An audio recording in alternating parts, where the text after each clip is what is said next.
Hi students, welcome to Satya online IAS academy. నేను Bhikshapathi, GK current affairs ఫ్యాకల్టీగా పనిచేస్తున్నాను. So మనకి పోటీ పరీక్షల్లో జనరల్ స్టడీస్లో మనకి ఒక కరెంట్ అఫైర్స్ అనే విభాగం నుండి మనకి ప్రశ్నలు పబ్లిక్ సర్వీస్ కమిషన్లో 25 నుండి 30 మార్కుల వరకు, ఎస్ఐ కానిస్టేబుల్ అయితే 30 to 40 మార్క్స్ వరకు. సో ప్రతి దాంట్లో డిఎస్సి తర్వాత ఆర్ఆర్బి ఇలా ప్రతి పబ్లిక్ సర్వీస్ కమిషన్లో ప్రతి పోటీ పరీక్షల్లో మనకి కరెంట్ అఫైర్స్ అనేది ప్రాధాన్యత అనేది ఉంది. అయితే ఈ కరెంట్ అఫైర్స్ అనేది ఎగ్జామ్కి ముందు కాకుండా ఎగ్జామ్ ప్రిపరేషన్లో భాగంగా సో మిగతా సబ్జెక్ట్స్ని ఎలా చదువుతున్నాం దీన్ని కూడా అలా చదవడం వల్ల మనం మంచి మార్క్స్ని సాధించడానికి ఆస్కారం అనేది ఉంటుంది. సో దాన్ని బేస్ చేసుకొని ఈ విషయాన్ని చెప్పిన దాన్ని బేస్ చేసుకొని సత్య ఆన్లైన్ ఐఏఎస్ అకాడమీ ఈ నెలల వారీగా సెగ్మెంట్స్ వారీగా కరెంట్ అఫైర్స్ అందిస్తుంది. అంతేకాకుండా so Satya online IAS academy YouTube channel ద్వారా సో మా సత్య సార్ సంబంధించిన గైడెన్స్ కూడా how to prepare so public service commission, how to get the government job, ఇలాంటి ఎన్నో సజెషన్స్ పైన అతను ఒక సారు ఎంతో అమూల్యమైనటువంటి సలహాలు సూచనలు ఇస్తారు. కాబట్టి సో మా సత్య ఆన్లైన్ ఐఏఎస్ అకాడమీ సంబంధించిన యూట్యూబ్ ఛానల్ని సో ఎవరైతే అవసరం ఉన్నారో వారు సత్య ఆన్లైన్ ఐఏఎస్ అకాడమీ అందిస్తున్నటువంటి కోర్సుల్ని సబ్స్క్రిప్షన్ తీసుకొని రానున్నటువంటి పోటీ పరీక్షల్లో సో ప్రస్తుతం జరుగుతున్నటువంటి జరిగినటువంటి పోటీ పరీక్షల్లో మీరు ప్రభుత్వ ఉద్యోగాన్ని సాధించాలని మనసారా కోరుకుంటున్నాం.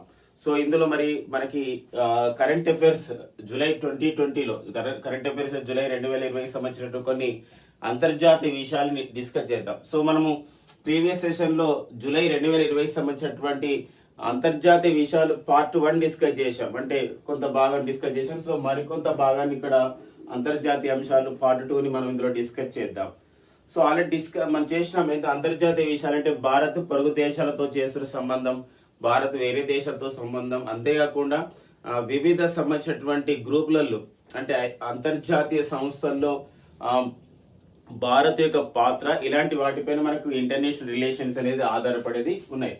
సో ఈ నేపథ్యంలోనే మనం అంతేకాకుండా మరొకటి అంతర్జాతీయ విషయాల్లో పర్సన్స్ ఇన్ ద న్యూస్ కూడా వస్తారు. అంటే ఆ వివిధ దేశాలలో ఉన్నటువంటి వ్యక్తులు, అంటే వాళ్ళు ప్రధానమంత్రులే కానివ్వండి, ఏదైనా ఒక సంబంధించినటువంటి వాళ్ళు సాధించిన విజయమే కానివ్వండి. ఫర్ ఎగ్జాంపుల్ డిస్కస్ చేసినట్లయితే ఇక్కడ సో అంతర్జాతీయ పరంగా రోజు క్రిస్టియానో ఒసౌకా రెఫాండ్ ఎంత ఇంపార్టెంటో ఆఫ్ఘనిస్తాన్కి చెందినటువంటి కమర్గుల్ అనే ఒక బాలిక కూడా అంతే ఇంపార్టెంట్.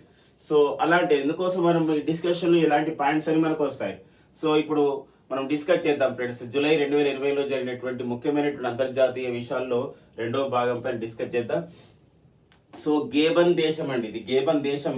ఇది ఆఫ్రికా ఖండంలో సెంట్రల్ ఆఫ్రికా ప్రాంతానికి చెందినగా మనం పిలుస్తాం గేబన్ దేశం. సో గేబన్ దేశం ఆఫ్రికా ఖండ దేశం గేబన్ దేశం. గేబన్ దేశ రాజధాని లిబ్రివెల్లి అంటారండి. సో గేబన్ దేశ రాజధాని లిబ్రివెల్లి. ఎందుకు వార్తల్లో ఉందంటే గేబన్ దేశానికి తొలి మహిళా ప్రధానమంత్రిగా నియమితులైన వారు రోజు Christiane Ossouka Raponda. Very very important friends. So మనకి ఎగ్జామినేషన్ పాయింట్ ఆఫ్ లో మహిళా ప్రాధాన్యత, ఉమెన్ ప్రియారిటీ పైన సో మనకి చాలా బిట్స్ మనకి ఇవ్వడం జరిగింది. అది ఉమెన్ ఎంపవర్మెంట్ కోణంలో కూడా మనం చూడొచ్చు. సో చాలాసార్లు కూడా ఎగ్జామ్లు అడిగారు. ఇటీవల కాలంలో జరిగినటువంటి గతంలో అంటే ఈ COVID-19 కన్నా ముందు జరిగినటువంటి చాలా ఎగ్జామ్లలో సో మనకి ఎలాంటి ప్రశ్నలు అడగడం జరిగిందంటే ఇప్పుడు ఫిన్లాండ్ దేశానికి తొలి మహిళా ప్రధానమంత్రిగా ఎవరు నియమితులు కావడం జరిగింది, సనా మారిన్. అలాంటి విషయాలు.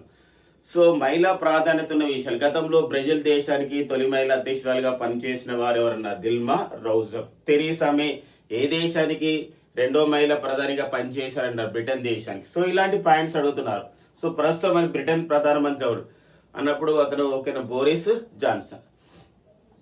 ఈ విషయాలను గుర్తుపెట్టుకోండి ఫ్రెండ్స్. ఎందుకోసం అంటే కొత్త నియామకాలు జరిగినప్పుడు మనం ఖచ్చితంగా వాటిపైన చూసుకోవాలి. ఒకవేళ ఆర్ఆర్బి లాంటి తరహా ఎగ్జామ్స్కి వెళ్ళినప్పుడు గేబన్ దేశ రాజధాని ఏంటి? లిబ్రివెల్లి. ఇలాంటి ఒక్కోసారి ఆర్ఆర్బి కాకుండా పబ్లిక్ సర్వీస్ కమిషన్లో కూడా గతంలో ఈ క్యాపిటల్ సిటీ పైన అడిగినటువంటి సందర్భం అనేది ఉందన్నమాట. ఇది ఫ్రెండ్స్ మనకి ఏంటంటే ఇంకొక పాయింట్ కూడా అడగవచ్చు. ఏంటంటే రోజు క్రిస్టియానో ఒసౌకా రెఫాండా. సో రోజు క్రిస్టియానో ఒసౌకా రెఫాండా ఏ దేశానికి తొలి మహిళా ప్రధానమంత్రి అంటారు? అది గేబన్ దేశానికి. సో మరో ఇంపార్టెంట్ అయినటువంటి విషయం ఏంటంటే సో చంద్రికా పర్సద్ చాన్ సంతోకి. సో పేరు చూడండి ఒకసారి, చంద్రికా పర్సాద్ చాన్ సంతోకి. సో ఇవన్నీ చంద్రిక, ఇలాంటి ప్రసాద్ అంటే ఇక్కడ ప్రసాద్ ఉన్నారు, ఇలాంటివన్నీ కూడా భారత సంబంధించిన నేపథ్యం ఉన్న పేర్లు. అయితే ఇతను భారత సంతతికి చెందిన వ్యక్తి. ఇతను సురినామ్ దేశానికి చెందినవారు. సురినామ్ అనేది సో దక్షిణ అమెరికా ఖండంలోని ఒక దేశమే సురినామ్. సురినామ్ దేశ రాజధాని పరమరిబో. సో సురినామ్ దేశ రాజధాని పరమరిబో. అయితే ఈ సురినామ్ దేశ రాజధానికి అధ్యక్షుడిగా నియమితులైనటువంటి భారత సంతతి వ్యక్తి చంద్రికా పర్సాద్ చాన్ సంతోకి. అంటే భారత సంతతి వ్యక్తులు వివిధ దేశాల్లో వివిధ పదవులని చేపట్టినప్పుడు ఖచ్చితంగా మనకి ఎగ్జామినేషన్ పాయింట్ అవ్వాలి ఇంపార్టెంట్. గతంలో ఒకసారి కాంపిటేటివ్ ఎగ్జామ్లో రావడం జరిగింది. ఏంటంటే ఇక్కడ ఓకేనా, కొన్ని దేశాలు పర్టికులర్గా ఇక్కడ ఐర్లాండ్ దేశాన్ని, సో ఐర్లాండ్ దేశానికి సో తొలి భారత సంతతి వ్యక్తి ఇటీవల కాలంలో ఒకరు ప్రధానమంత్రి అయ్యారు, వారి పేరేం పేరు అని చెప్పేసి అడగడం జరిగింది. సో అలాంటి పాయింట్స్ మనం ఇప్పుడు అలాంటి పాయింట్స్ ఎప్పుడు మనం గుర్తుపెట్టుకునే ప్రయత్నం చేయాలి. మారిషస్ దేశానికి భారత సంతతి వ్యక్తి ప్రధానమంత్రి అయ్యారు, అతని పేరు ఏం పేరు అని చెప్పేసి అన్నారు. సో అతని పేరు ప్రవింద్ జగన్నాథ్. సో ఇలాంటి పాయింట్స్ అన్నమాట. సో అలాంటి పాయింట్స్ తెలుసుకునే ప్రయత్నంలో భాగంగా ఇటీవల కాలంలో సురినామ్ దేశానికి అధ్యక్షుడిగా నియమితులైనటువంటి తొలి భారత సంతతి వ్యక్తి చంద్రికా పర్సాద్ చాన్ సంతోకి ఏ దేశానికి అధ్యక్షుడిగా నియమితులు కావడం జరిగిందంటే సురినామ్ దేశానికి అధ్యక్షుడిగా నియమితులు కావడం జరిగింది. సురినామ్ దేశ రాజధాని వచ్చేసి ఏంటంటే అది పరమరిబో. ఇక నెక్స్ట్ పాయింట్ ఫ్రెండ్స్, ఐక్యరాజ్య సమితి విషయాలు. సో ఐక్యరాజ్య సమితి ఒక్కొక్క సంవత్సరానికి ఒక ఇంపార్టెన్స్ ఇస్తుంది, ఒకసారి ఒక సంవత్సరానికి చాలా ఇంపార్టెన్స్ ఇస్తుంది. ఎందుకోసం అంటే ఐక్యరాజ్య సమితితో పాటు ఐక్యరాజ్య అనుబంధ సంస్థలు కూడా ఈ ముఖ్యమైనటువంటి ఇంపార్టెన్స్ ఇవ్వడంలో అవి ప్రముఖ పాత్ర వహిస్తాయి. ఫర్ ఎగ్జాంపుల్ ఫిన్లాండ్ దేశం ప్రవేశపెట్టినటువంటి ఒక తీర్మానంతో 2020 సంవత్సరాన్ని ఐక్యరాజ్య సమితి ఎలా ప్రకటించింది, దీనికి మద్దతు ఇచ్చింది ఏంటంటే ఐక్యరాజ్య సమితి అనుబంధ సంస్థ అనే FAO, food and agriculture organisation. Finland దేశ సూచనతో ఫుడ్ అండ్ అగ్రికల్చర్ ఆర్గనైజేషన్ ప్రపంచ ఆహార వ్యవసాయ సంస్థ సంబంధించినటువంటి రికమెండేషన్తో సో సిఫార్సు ఐక్యరాజ్య సమితి 2020 సంవత్సరాన్ని ఎలా ప్రకటించిందంటే international year of the plant health. ఐక్యరాజ్య సమితి సో మొక్కల ఆరోగ్య సంవత్సరం లేదా ఐక్యరాజ్య సమితి అంతర్జాతీయ మొక్కల ఆరోగ్య సంవత్సరం ప్రకటించింది. అంటే దీన్ని బట్టి FAO ప్రకటించింది ఫుడ్ అండ్ అగ్రికల్చర్ ఆర్గనైజేషన్ కాబట్టి దాని ప్రధాన ఉద్దేశం ఏంటంటే ఇక్కడ మనకి మొక్కల్ని పెంచడం అంటే వ్యవసాయ సంబంధించినటువంటి పంటలను పెంచడం, అంతేకాకుండా సేంద్రియ ఎరువులను వాడుతూ వాటి ఆరోగ్యాన్ని కాపాడడం కూడా ఇంపార్టెంట్. ఎందుకోసం మొక్కలు ఆరోగ్యంగా ఎదగడం, మొక్కలు ఆరోగ్యమైనటువంటి పంట దిగుబడి ఇచ్చినప్పుడు సో ఆరోగ్యం ఉంటుంది ప్రజల్లో అని అర్థం మనం అర్థం చేసుకోవాల్సిన అవసరం ఉంటుంది. కాబట్టి ఓసారి అడగొచ్చు, అంటే ఇంతవరకు ఎలా అడిగారంటే ఎగ్జామినేషన్లో ఈ సంవత్సరం ఎలా ప్రకటించబడింది మాత్రమే అడిగారు. 2020 సంవత్సరం ఎలా ప్రకటించబడిందంటే ఐక్యరాజ్య సమితి మొక్కల ఆరోగ్య సంవత్సరంగా ప్రకటించబడింది మాత్రమే అడిగారు. అలా కాకుండా ఐక్యరాజ్య సమితి 2020 సంవత్సరానికి ఐక్యరాజ్య సమితి మొక్కల ఆరోగ్య సంవత్సరంగా ప్రకటించబడింది. అయితే ఏ దేశం సూచించింది అంటే ఫిన్లాండ్ దేశం సూచించింది. ఏ సంస్థ దీని మద్దతు పలికిందంటే FAO, food and agriculture organisation. Food and agriculture organisation అనేది 1945 అక్టోబర్ 16 ఇటలీ రాజధాని రోము ప్రధాన కేంద్రంగా ఏర్పాటు చేయబడింది. సో ప్రపంచ ఆహార వ్యవసాయ సంస్థకి ప్రస్తుత డైరెక్టర్ జనరల్ గా పనిచేస్తున్న వారు చైనా దేశానికి చెందినటువంటి క్యూడొంగ్ అండి. సో క్యూడొంగ్. సో ఆ పాయింట్ కూడా గుర్తుపెట్టుకోవాలి. మరొక అంశం ఇక్కడ చూసినట్లయితే 2021 సంవత్సరాన్ని ఐక్యరాజ్య సమితి 2021 సంవత్సరాన్ని ఎలా ప్రకటించిందంటే UNO సో బాల కార్మికుల నిర్మూలన సంవత్సరం. UNO year of the elimination of the child labour, బాల కార్మికుల విమోచనం, బాల కార్మికుల నిర్మూలన చేయడం అనేది 2021 సంవత్సరాన్ని ప్రకటించింది. అయితే మరి ఐక్యరాజ్య సమితికి మరి ఒక సంబంధించిన బాల కార్మిక నిర్మూలన సంవత్సరంగా ప్రకటించమని చెప్పినటువంటి దేశం, సూచించినటువంటి దేశం ఏదంటే అర్జెంటీనా దేశం అండి. సో అర్జెంటీనా దేశం సూచించడం జరిగింది. సో అర్జెంటీనా దేశం సూచించినటువంటి ప్రవేశపెట్టినటువంటి తీర్మానానికి ILO సంస్థ అంటే ఇంటర్నేషనల్ లేబర్ ఆర్గనైజేషన్ అంట, అంతర్జాతీయ కార్మిక సంస్థ దీన్ని ఆమోదించడం అనేది జరిగింది ఫ్రెండ్స్. సో ఇది మనకు ఇంటర్నేషనల్ లేబర్ ఆర్గనైజేషన్ 1919 మే 1న జెనీవా కేంద్రంగా ఏర్పాటు చేయబడింది.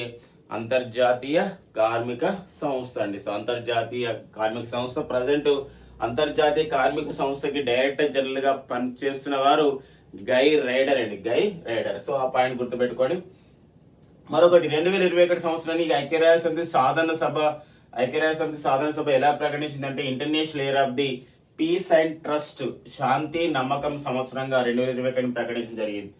మళ్ళీ ఐక్యరాజ్య సమితి 2021 సంవత్సరాన్ని FAO సూచనతో, ఫుడ్ అండ్ అగ్రికల్చర్ ఆర్గనైజేషన్ సూచనతో పండ్లు కూరగాయల సంవత్సరం కూడా ప్రకటించింది. International year of the fruits and vegetables, పండ్లు కూరగాయల సంవత్సరం కూడా ప్రకటించడం జరిగింది.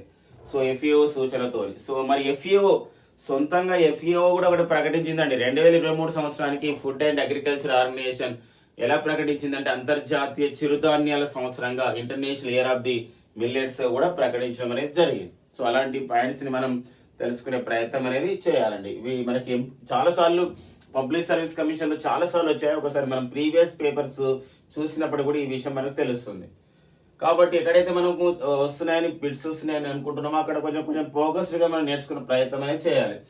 నెక్స్ట్ మరొక అంతర్జాతీయ విషయం ఏంటంటే చైనా. సో చైనా తనకు సంబంధించినటువంటి దుర్బుద్ధిని ఎప్పుడు చూపిస్తూ ఉంటుంది పొరుగు దేశాల పైన. సో మరో అడుగు వేసి ఏం చేసిందంటే మొన్న రీసెంట్ గాల్వన్ లోయల వరకు, సో ఇటీవల కాలంలో నేపాల్ ని ఆ విధంగా ఉసిగొల్పడం, ఇలాంటి ఎన్నో చర్యలు చేపడుతుంది చైనా. ఈ నేపథ్యంలో చైనా భారత్కు ఒక మద్దతు ఇస్తున్నటువంటి, సో పూర్తి స్థాయిలో 100% భారత్కి పూర్తి స్థాయిలో అన్ని అంశాల్లో మద్దతు ఇస్తున్నాం. మనం కూడా ఆ దేశానికి మద్దతు ఇస్తున్నాం. ఈ పాటికి మనకు అర్థమైంది ఆ దేశమే భూటాన్ దేశం అండి. సో భూటాన్ దేశంలో ఉన్నటువంటి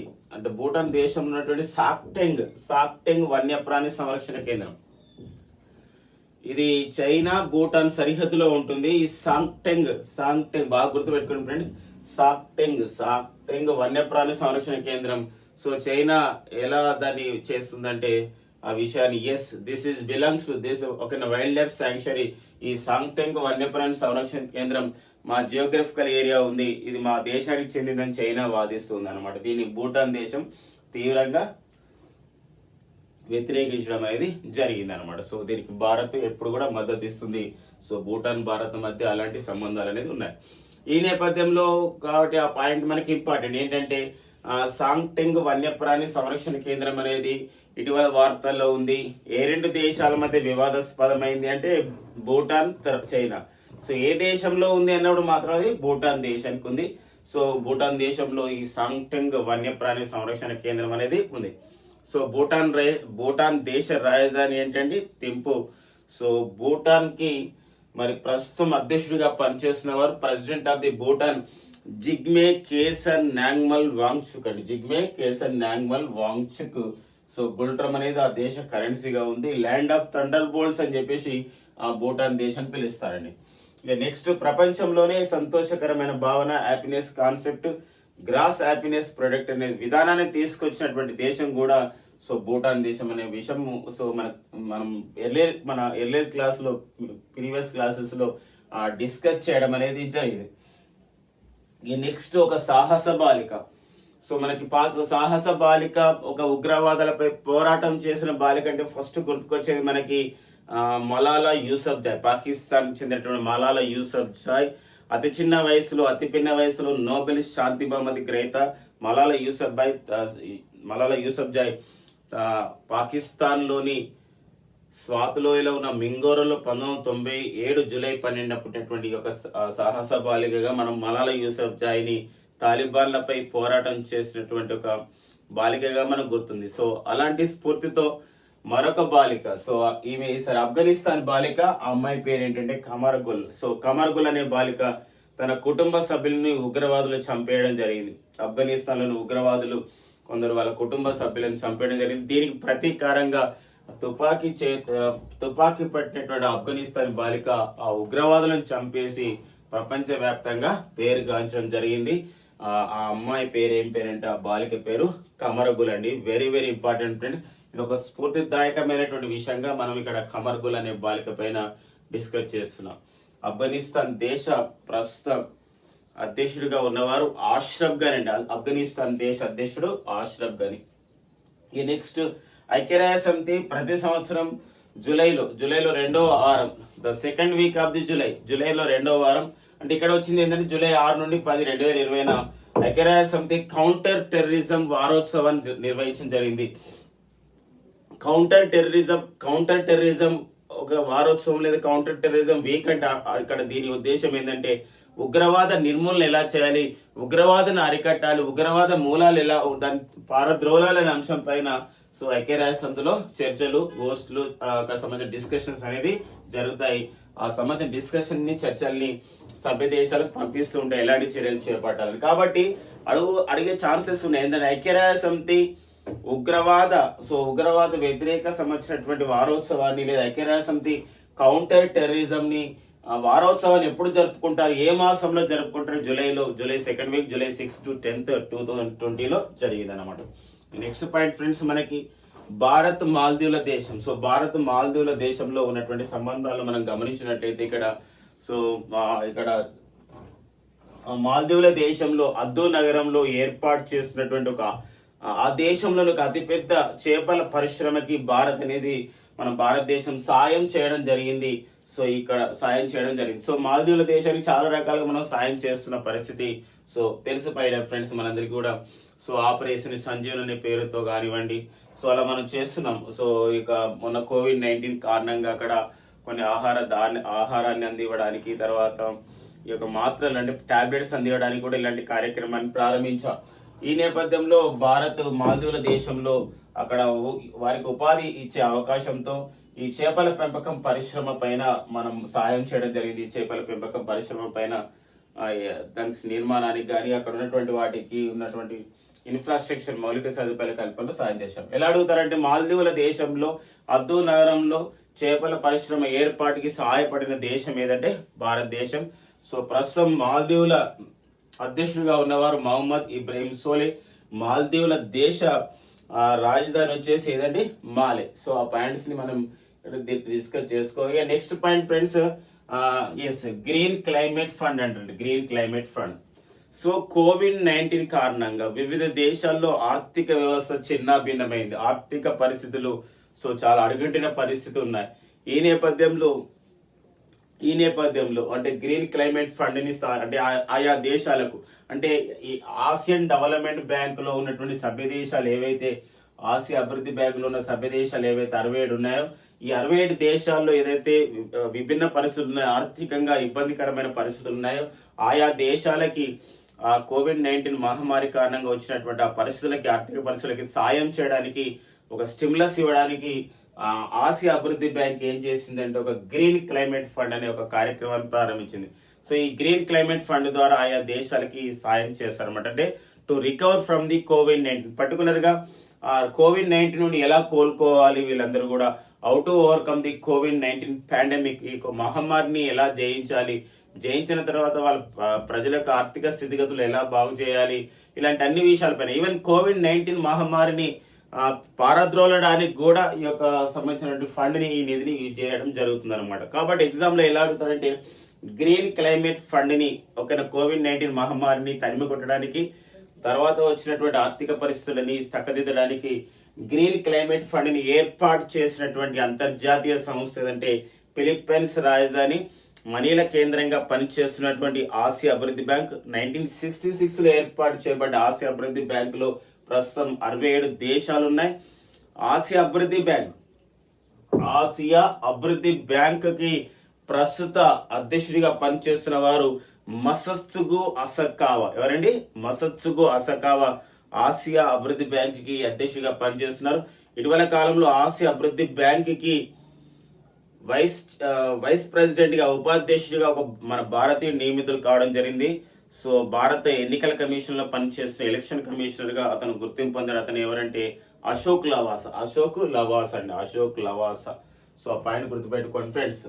ఇక next, international union of the railways అంటే ప్రపంచ దేశాల్లో రైల్వేస్ పైనటువంటి అధ్యయనం చేయడం, కొత్త ఎలా ఇన్నోవేషన్స్ ఉన్నాయి రైల్వేషన్ లో, ఇలాంటివన్నీ చర్చిస్తూ సో ప్రజలకు ఇంకా పబ్లిక్ ట్రాన్స్పోర్ట్ ఇంకా ఎలా అందించవచ్చు ఈ యొక్క రైల్వే ద్వారా అని చెప్పి చూసుకునే సంస్థనే international union of the railways. So international union of the railway సంస్థకి సో ఇక్కడ అధ్యక్షుడిగా చైర్మన్గా నియమితులయ్యారు ఎవరంటే ఇక్కడ మన అరుణ్ కుమార్. సో అరుణ్ కుమార్ అనే మన భారతీయులు సో దానికి ఒక సభ్యుడిగా నియమితులు కావడం జరిగింది international union of the railways కి. International union of the railways కి సో అందులో మనకి ఒక ఫస్ట్ టైం అనమాట ఒక భారతీయుడు international union of the railways లో చైర్మన్ గా నియమితులు కావడం అనేది జరిగింది. ఎవరంటే అతను అరుణ్ కుమార్. సో భారతీయుడు అయినటువంటి అరుణ్ కుమార్.